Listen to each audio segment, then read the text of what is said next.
Let's mic देश का मिजाज ईस्ट।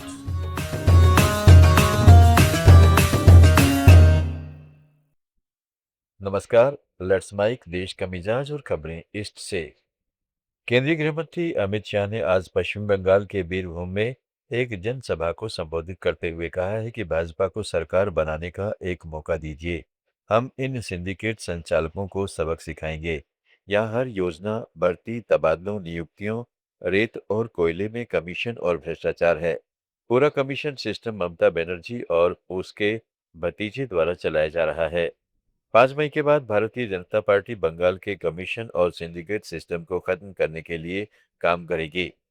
भाजपा शासन में कोई राजनीतिक हिंसा नहीं होगी। कहकर जाता हूं, एक बार भाजपा सरकार बना दो, ये सिंडिकेट वालों को हम उल्टा लटका कर सीधा करने का काम करें।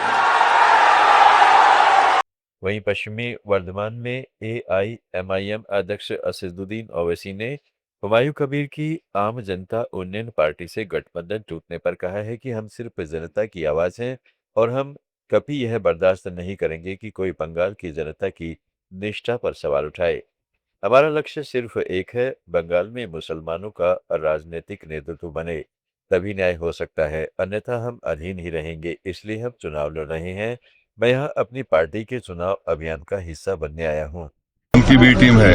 हम सिर्फ जनता के आवाज हैं और हम हरगिज इस बात आगे के लिए बनता है तुम लोग भी कि बंगाल के मुसलमानों की इंटीग्रिटी को कोई क्वेश्चन करे। हम यहाँ पर आए हैं और आते रहेंगे। हमारा मकसद एक ही है कि बंगाल में मुसलमानों की पॉलिटिकल एजेंसी।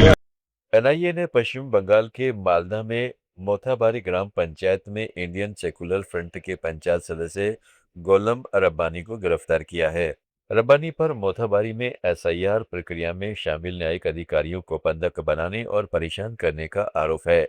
जांच एजेंसी के अधिकारियों ने इस सिलसिले में संबंधित विधानसभा क्षेत्र से कांग्रेस उम्मीदवार सैम चौधरी और कालियाचक खंड के छात्र परिषद अध्यक्ष आसिफ शेख सहित 3 लोगों को भी हिरासत में लिया है। बिहार के नए मुख्यमंत्री के चयन पर प्रदेश भाजपा अध्यक्ष संजय राउगी ने कहा है कि भाजपा के केंद्रीय नेतृत्व ने केंद्रीय मंत्री शिवराज सिंह चौहान को पर्यवेक्षक बनाया है। वे 14 अप्रैल को बिहार आ रहे हैं। सब लोग एक हैं, समय पर सारे निर्णय हो जाएंगे। एनडीए एकजुट है। ऑल इज वेल, सब कुछ सही चल रहा है 15 के लिए। माननीय मुख्यमंत्री जी ने राज्यसभा में शपथ ग्रहण किया है और विधायक दल के नेता के चुनाव के लिए भारत के केंद्रीय नेतृत्व ने, भाजपा के केंद्रीय नेतृत्व ने आदरणीय केंद्रीय मंत्री शिवराज सिंह चौहान जी को पर्यवेक्षक बनाया है। 14 तारीख को शिवराज जी आ रहे हैं, फिर आगे की कार्रवाई होगी।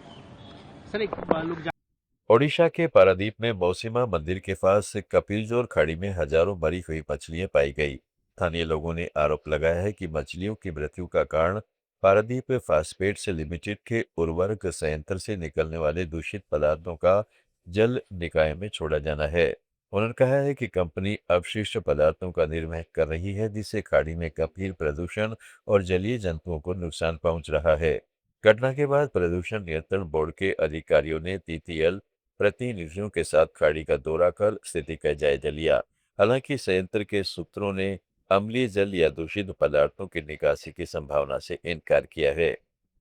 ओडिशा में ही मयूरभंज जिले के एक स्कूल में खाना खाकर 100 से ज्यादा छात्र छात्राओं की तबीयत खराब हो गई। पेट दर्द और उल्टी के चलते बच्चे तड़पने लगे। प्रभावित छात्रों को रसगोविंदपुर के कम्युनिटी हेल्थ सेंटर में भर्ती कराया गया है। सूचना मिलते ही स्वास्थ्य अधिकारियों की एक टीम स्कूल पहुंची और स्थिति का जायजा लिया। स्कूल प्रशासन की ओर से हुई लापरवाही की वजह से छात्रों को ये परेशानी झेलनी पड़ी। छत्तीसगढ़ में कांकेर जिले के माचपल्ली इलाके में सुरक्षा बलों ने महिला माओवादी कमांडर रूपी को मार गिराया है।